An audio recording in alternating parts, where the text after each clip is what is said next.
Hello. Today a new poetry book has appeared, delivered to my door, and I am in it. I have got a poem in this. It's put together by the Edinburgh School of Poets. It's published by Lumfallen Press and it's rather beautifully turned out. Give you a quick flick. And I will now read you my poem from the poetry book. Edinburghers, November. At Braid Hills, the trees push their buds urgently against the top floor bus windows. See, it's spring, they say breathlessly. Across Holy Corner, a man in a full-length fur coat, open to the unseasonably warm November, glides along an invisible red carpet in front of the paused traffic, like Joan Crawford at the Oscars. His legs are invisible under the pelt. By the King's Theatre, a raspberry-haired young woman attempts to cross the road, leaning forward, anxiously, as though considering a high dive. Past cycles a man with a fully extended fishing rod in one hand, like a knight at a joust. Near Usher Hall, an older gent purposefully cycles up out of town, top to toe in orange, except for a sedate green tweed jacket. What if they met? Accident report.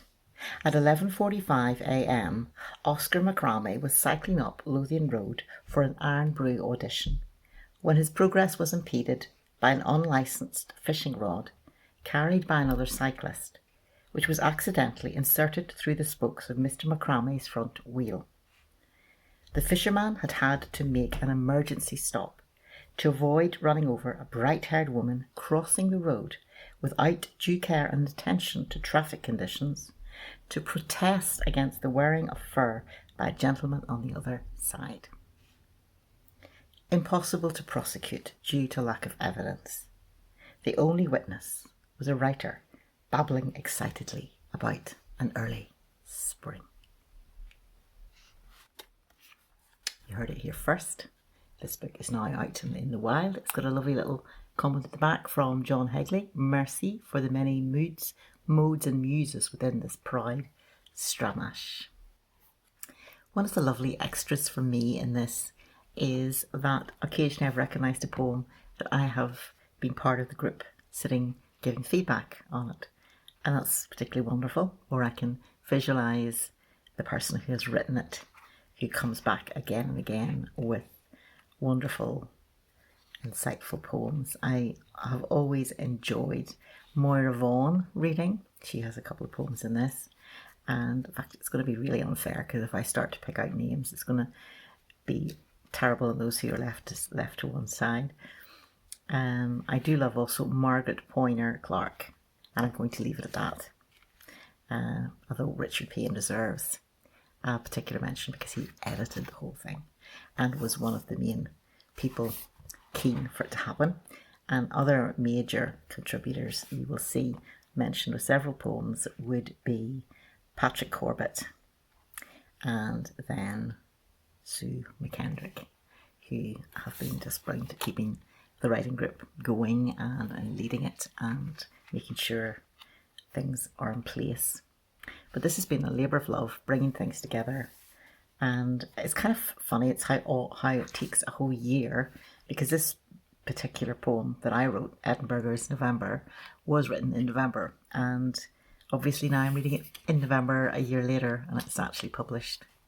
So things can take a wee while to get into print.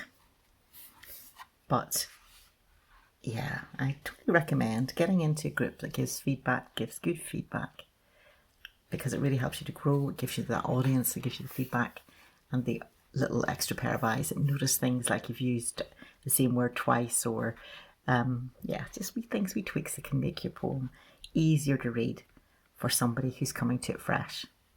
When we've written it ourselves, we kind of know our way around it.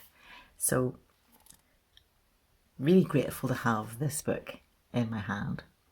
I heartily recommend it to you if you want to read some new poets coming through, if you want to say what is a really good writing group, write like on the page, and what is it like? And you'll notice the many different voices and interests that are represented, which is always a richness in any writing group. So all the best for your own writing. Bye for now.